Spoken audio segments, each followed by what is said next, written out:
여러분, 직장인이 합법적으로 세금을 줄이는 방법 딱 5가지였습니다. 연금저축, IRP, ISA, 주택청약, 신용카드. 근데 이 5개 열심히 챙기는 분들은 이미 다 하고 계시잖아요. 더 할 게 없어서 답답했던 분들 많으실 거예요. 그런 분들을 위해 준비했습니다. 2026년 7월 6번째 무기가 나옵니다. 넣는 돈의 최대 40%를 내 연봉에서 아예 빼줘요. 수익이 나면 세금도 절반 가까이 깎아주고요. 심지어 손해가 나면 정부가 먼저 대신 맞아줍니다. 이름은 국민성장펀드. 근데요, 진짜 중요한 건 따로 있어요.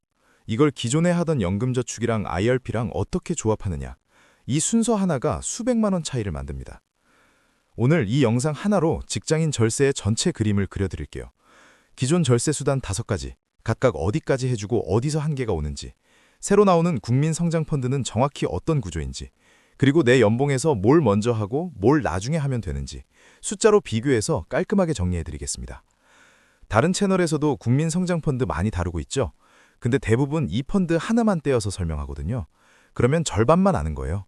여러분한테 진짜 필요한 건 내 상황에서 뭘 먼저 해야 되냐, 이 판단 기준이잖아요. 오늘 그걸 드리겠습니다. 이런 실용적인 경제 컨텐츠 꾸준히 올리고 있으니까 아직 구독 안 하신 분들은 한번 눌러주시면 감사하겠습니다. 자, 바로 들어갈게요. 먼저 직장인 절세의 기본 중의 기본부터 짚고 가겠습니다. 연금저축이랑 IRP, 이 2개를 합쳐서 연간 최대 900만 원까지 세액공제를 받을 수 있어요. 세액공제가 뭐냐? 쉽게 말씀드릴게요. 내가 낼 세금이 이미 계산돼서 고지서가 나왔다고 생각해보세요. 거기서 금액을 직접 지워주는 거예요. 할인 쿠폰이랑 똑같습니다. 마트에서 계산대 앞에 섰는데 여기서 13% 빼드릴게요 하는 거랑 같은 원리예요. 총 급여가 5,500만 원 이하인 분은 16.5%를, 넘는 분은 13.2%를 돌려받습니다. 그러니까 900만 원 꽉 채워 넣으면 최대 148만 5천 원이 내 통장으로 돌아와요. 연봉 5,500만 원 넘는 분도 118만 원 이상은 돌려받거든요. 아무것도 안 하고 넣기만 해도 생기는 돈이에요. 은행 저금으로 이만큼 이자 받으려면 수천만 원을 넣어야 하는 거 아시죠? 다만 하나, 이건 노후자금이에요. 55세 전에 빼면 16.5% 세금을 토해내야 합니다. 그래서 당장 쓸 돈은 넣으면 안 되고 진짜 안 쓸 돈으로 넣어야 해요. 정리하면 이렇습니다. 연금저축 600만 원 먼저 채우고 IRP에 300만 원 추가. 이게 절세의 1번 공식이에요. 두 번째, ISA, 개인 종합자산관리 계좌. 이름은 어렵지만 하는 일은 간단해요. 이 통장 안에서 생긴 수익에는 세금을 안 매기거나 아주 적게 매기겠다는 겁니다. 2026년부터 혜택이 꽤 커졌어요. 일반형은 수익 500만 원까지 세금이 아예 없고요. 서민형은 무려 1,000만 원까지 비과세입니다. 그 이상 수익이 나도 9.9%만 내면 끝이에요. 보통 금융소득 세금이 15.4%인 걸 생각하면 꽤 큰 차이죠. 연간 2천만 원까지 넣을 수 있고 3년 이상 유지해야 혜택을 받아요. 여기서 꿀팁 하나 알려드릴게요. ISA 만기가 되면 그 돈을 연금저축으로 옮길 수 있거든요. 그러면 옮긴 금액의 10%, 최대 300만 원까지 추가 세액공제를 또 받습니다. ISA에서 돈 불리고 만기되면 연금저축으로 넘기고 거기서 또 공제받고 마치 계단을 올라가듯이 혜택이 쌓이는 구조예요. 자, 여기까지가 기존에 우리가 쓸 수 있던 절세 무기의 핵심이에요. 연금저축 플러스 IRPO 최대 148만 원, ISA로 비과세 혜택. 이 조합이면 직장인으로서 할 수 있는 건 거의 다 한 거였거든요. 근데 한계가 명확해요. 연금저축이랑 IRP는 공제 한도가 900만 원에서 딱 잘립니다. 돈이 더 있어도 더 넣는다고 더 깎아주지 않아요. ISA도 비과세 한도가 500만 원이니까 투자를 많이 하는 분들한텐 부족하죠. 그래서 연봉 7천만 원 넘는 분들은 늘 이런 고민이 있었을 거예요. 나는 세금을 많이 내는데 더 줄일 방법이 없나? 바로 여기에 6번째 무기가 등장합니다. 국민성장펀드. 이름이 좀 거창하죠? 풀어서 말씀드리면 이런 겁니다. 정부가 AI, 반도체, 바이오 같은 미래 산업에 5년간 150조 원을 투자하기로 했어요.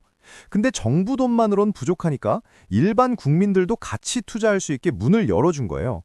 국민 여러분도 같이 투자하세요. 대신 세금 혜택을 파격적으로 드릴게요.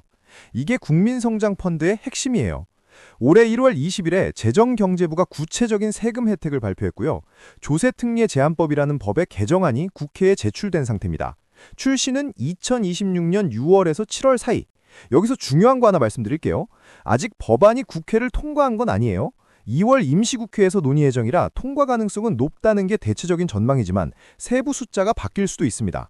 담담한 경제에서는 확정된 팩트와 아직 확정 안 된 것을 구분해서 전달해 드리겠습니다. 자, 그러면 핵심 혜택 3가지를 하나씩 뜯어볼게요. 첫 번째, 소득공제 최대 40%. 소득공제라는 말이 좀 어렵죠? 아까 세액공제가 세경 고지서에서 직접 금액을 지워주는 것이라고 했잖아요. 소득공제는 그 전 단계예요. 세금을 계산하기 전에 나라가 내 연봉 자체를 낮게 봐주는 겁니다. 격투기로 비유하면 이해가 쉬워요. 세액공제는 맞고 나서 치료비를 줄여주는 거고 소득공제는 아예 체급을 낮춰서 덜 맞게 해주는 거예요. 그래서 연봉이 높은 사람, 그러니까 높은 체급에 있는 사람일수록 소득공제의 효과가 큽니다. 높은 세율 구간에 있는 소득이 줄어드니까요. 자, 근데 여기서 주의하셔야 할 게 있어요. 40% 공제라는 숫자가 모든 금액에 동일하게 적용되는 게 아닙니다. 구간이 나눠져 있거든요. 투자금 3천만 원까지는 40% 공제, 3천만 원 넘고 5천만 원까지는 20%로 확 떨어져요.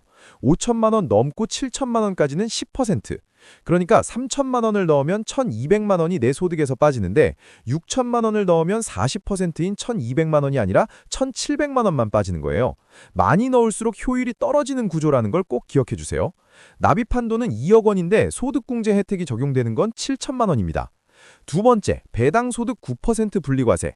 펀드에서 수익이 나면 보통 15.4%를 세금으로 냅니다. 근데 국민성장펀드는 9%만 내면 돼요. 지방세까지 합쳐도 9.9%. 이것만 해도 좋은데 진짜 핵심은 분리과세라는 네 글자예요.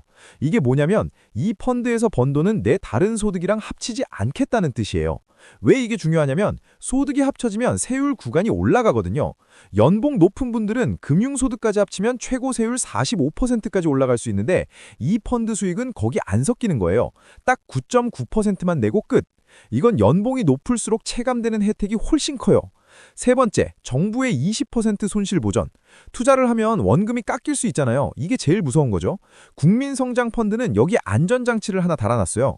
펀드에서 손실이 나면 내 돈이 깎이기 전에 정부가 먼저 넣어둔 돈으로 20%까지 대신 맞아줍니다.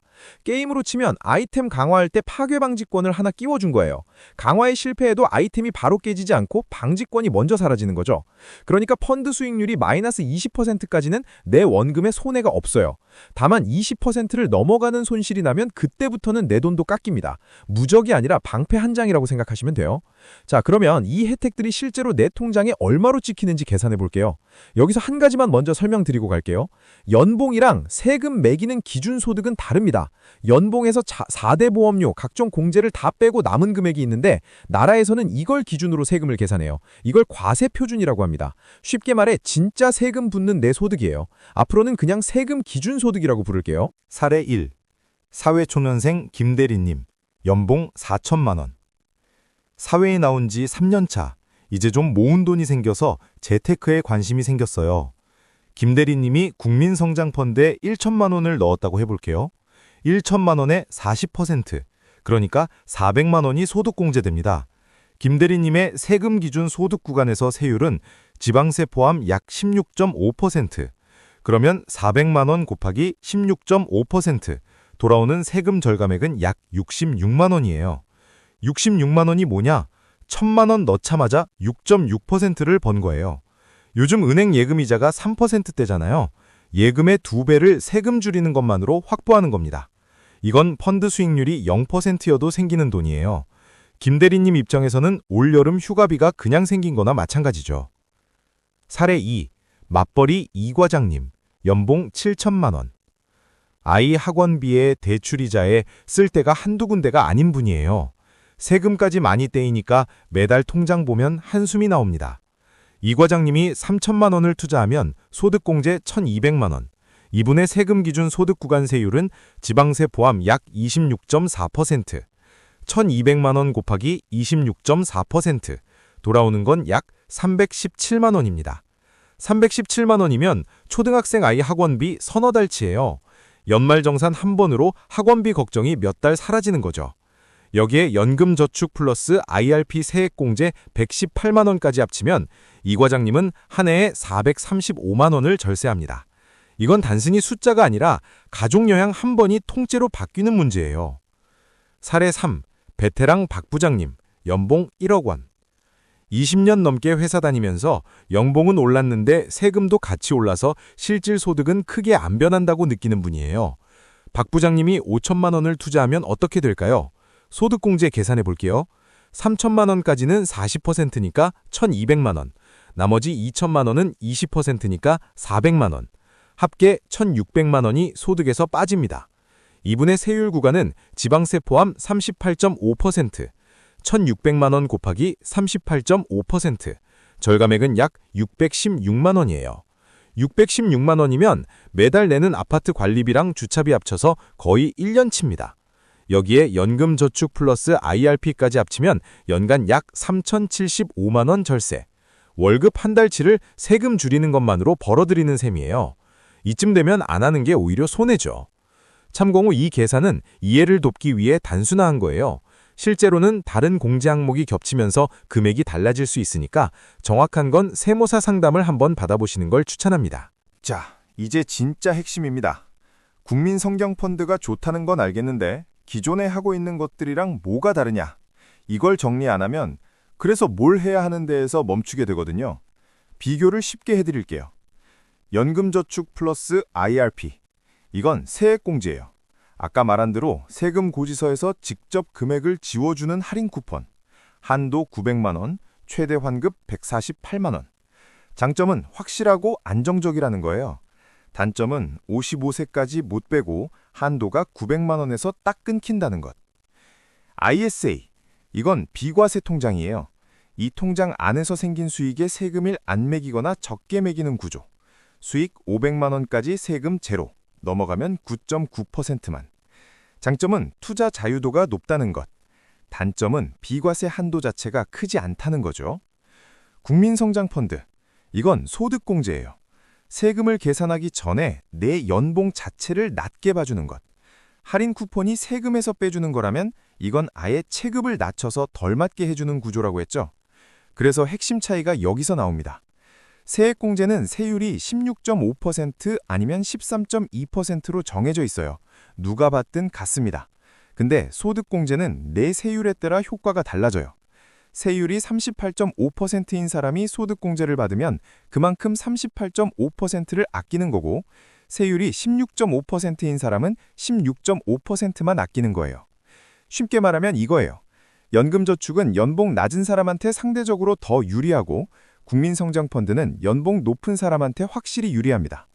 그러면 둘 중 하나만 해야 하느냐? 아닙니다. 둘 다 하는 겁니다. 이 두 개는 서로 겹치지 않아요. 각자 다른 방식으로 세금을 깎아주니까 합치면 절세 효과가 훨씬 커집니다. 문제는 순서예요. 여유 자금이 무한한 사람은 없잖아요. 그러면 뭘 먼저 채워야 하느냐? 이게 관건이에요. 연봉 5,500만 원 이하인 분들. 1순위 연금저축 600만 원, 2순위 IRP 300만 원. 이걸 먼저 꽉 채우세요. 이 구간에서는 세액공제율이 16.5%로 가장 높아서 여기가 효율이 제일 좋거든요. 그 다음 여유가 있으면 ISA, 그리고 국민성장펀드 순서예요. 연봉 7천만 원에서 1억 사이인 분들. 연금저축 플러스 IRP 900만 원은 기본으로 깔고요.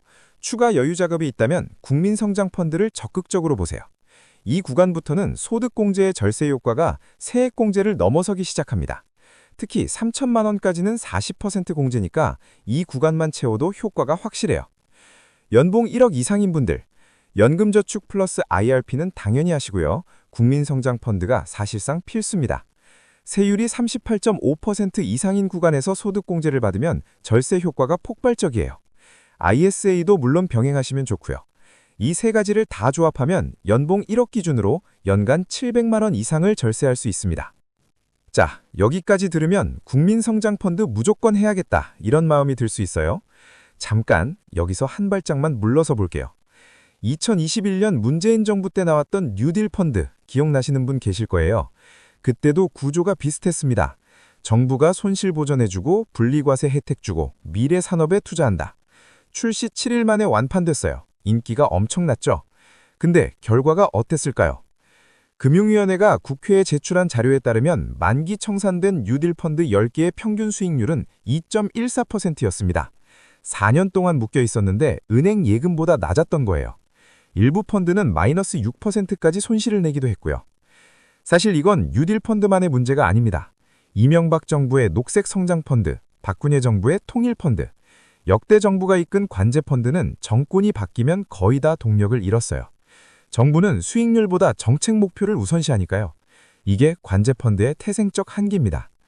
그러면 국민성장펀드도 안 하는 게 낫겠네? 아니요, 그게 아닙니다. 여기서 관점을 바꿔야 해요. 핵심은 이겁니다.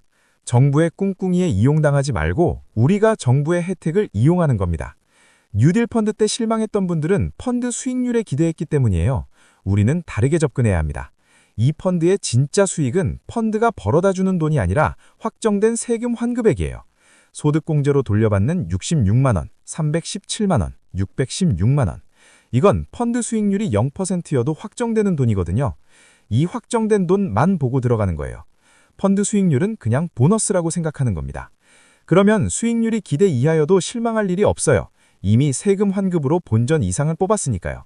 이게 담담하게 투자하는 자세입니다. 흥분하지 말고 실망하지도 말고 냉정하게 확정된 이익만 챙기는 것. 자, 이 자세를 유지하려면 주의사항도 확실히 알아야겠죠? 4가지 정리해드릴게요. 첫 번째, 3년을 못 채우면 받은 혜택을 전부 토해내야 합니다. 이건 연금저축이랑 비슷한 구조예요. 의무 가입 기간 3년을 못 채우고 해지하면 그동안 줄어든 세금을 전부 다시 내야 합니다. 거기에 가산세까지 붙을 수 있어요. 그러니까 3년 안에 쓸 가능성이 조금이라도 있는 돈은 절대 넣으면 안 돼요. 결혼자금, 전세보증금, 비상금 이런 돈은 빼놓으세요. 제가 추천드리는 방법은 이거예요. 한 번에 목돈을 넣지 마시고 매달 정해진 금액을 꾸준히 넣는 겁니다. 그러면 갑자기 큰 돈이 필요할 때도 전체를 해지하지 않아도 되거든요. 리스크 관리의 기본이에요. 두 번째, 소득공제 40%라는 숫자에 속으면 안 됩니다. 아까도 말씀드렸지만 정말 중요해서 한 번 더 강조할게요. 40%는 3천만 원까지만이에요. 3천만 원 넘으면 20%, 5천만 원 넘으면 10%로 확 떨어집니다. 그러니까 무작정 많이 넣는다고 좋은 게 아니에요. 본인의 세율 구간이랑 여유자금을 따져서 3천만 원까지만 넣는 게 효율적인 분도 있고 5천만 원까지 가는 게 나은 분도 있습니다. 특히 연봉이 높지 않은 분들은 3천만 원 이하로 넣고 40% 공제를 온전히 받는 게 훨씬 효율적이에요. 이 판단은 꼭 해보셔야 합니다. 세 번째, 같은 국민성장펀드라도 운용사에 따라 결과가 다릅니다. 6월 출시되면 여러 은행과 증권사에서 앞다투어 상품을 내놓을 거예요. 국민성장펀드라는 이름은 같지만 운용사가 다르면 투자하는 종목도 다르고 수수료도 달라요. 아까 뉴딜 펀드도 운용사별로 성과 차이가 꽤 컸거든요. 어떤 데는 플러스, 어떤 데는 마이너스. 그래서 출시되면 바로 뛰어들지 마시고 최소한 이 3가지는 비교해보세요. 하나, 이 운용사가 과거에 비슷한 펀드를 얼마나 잘 굴렸는지. 둘, 수수료가 얼마인지. 셋, 어떤 산업이나 종목에 집중 투자하는지. 정부가 하는 거니까 어디든 똑같겠지. 이 생각이 제일 위험합니다. 네 번째, 이게 제일 중요한데요. 지금 우리가 이야기한 소득공제 40%, 배당소득세 9%는 다 재정경제부가 발표하고 국회에 법안을 넣은 단계예요. 아직 국회를 통과한 게 아닙니다. 2월 임시국회에서 논의될 예정이고 여당이 발의한 법안이라 통과 가능성은 높아요. 하지만 소득공제율이나 가입 한도 같은 세부 숫자가 조정될 가능성은 있습니다. 그래서 지금 우리가 해야 할 건 이거예요. 당장 돈을 빼놓거나 호들갑 떨 필요 없고요. 법안 확정되면 바로 움직일 수 있게 준비만 해두는 겁니다. 구체적으로는 3가지. 하나, 내 연봉에서 연금저축과 IRP 한도를 이미 채우고 있는지 점검하기. 둘, 추가로 3년간 묶어둘 수 있는 여유자금이 얼마인지 파악하기. 셋, 이 영상에서 정리한 연봉별 우선순위를 내 상황에 대입해보기. 이 3가지만 해두시면 6월에 출시됐을 때 남들보다 한 발 앞서서 움직일 수 있습니다. 자, 오늘 내용을 마지막으로 깔끔하게 정리해 드릴게요. 직장인 절세, 이 순서만 기억하세요. 1순위, 연금저축 600만 원 플러스 IRP 300만 원, 합계 900만 원. 소득과 상관없이 무조건 먼저 채우세요. 가장 확실하고 안정적인 절세 수단이에요. 2순위, ISA. 올해부터 비과세 한도가 500만 원으로 올랐습니다. 여유자금 굴리면서 세금 아끼기에 좋은 도구예요. 3순위, 국민성장펀드. 특히 연봉 7천만 원 이상인 분들한테 강력합니다. 다만 법안 확정 후에 가입하시고 운용사 비교는 필수. 그리고 잊지 마세요. 이 펀드에서 기대할 건 펀드 수익률이 아니라 확정된 세금 환급액이에요. 냉정하게, 담담하게 확정된 이익만 챙기는 겁니다. 이 세 가지를 조합하면 연봉 1억 기준으로 연간 700만 원 이상 절세가 가능합니다. 한 달 월급을 세금 줄이는 것만으로 버는 셈이에요. 여러분, 세금이라는 게 대부분 사람한테 불편한 주제잖아요. 내 돈인데 왜 떼어가냐, 이 감정이 먼저 들어요. 근데 뒤집어 보면 세금 구조를 이해하는 사람은 같은 연봉을 받아도 손에 쥐는 돈이 다릅니다. 이건 주식으로 수익률 1% 더 올리려고 애쓰는 것보다 훨씬 확실한 방법이에요. 투자는 불확실하지만 세금 돌려받는 건 확실하니까요. 세금 공부는 재미없어요. 근데 재미없는 공부가 통장 잔고를 바꿉니다. 남들이 귀찮아서 안 하는 그 시간이 여러분의 내년 연말 정산을 완전히 다른 결과로 만들어줄 겁니다. 오늘 영상이 도움이 되셨다면 좋아요 한번 눌러주세요. 정말 큰 힘이 됩니다. 그리고 댓글로 알려주세요. 나는 지금 연금저축만 하고 있다. IRP까지는 했다. 국민성장펀드 관심 있다. 여러분이 지금 어디까지 하고 계신지 궁금해요. 댓글 많이 달아주시면 다음 영상에서 유형별 맞춤 전략을 한번 다뤄보겠습니다. 아직 구독 안 하신 분들, 담담한 경제는 복잡한 경제를 쉽게 그리고 정확하게 전달하는 채널이에요. 구독해두시면 국민성장펀드 법안 확정되는 즉시 후속 영상으로 바로 찾아뵙겠습니다. 오늘도 끝까지 봐주셔서 감사합니다. 담담한 경제였습니다.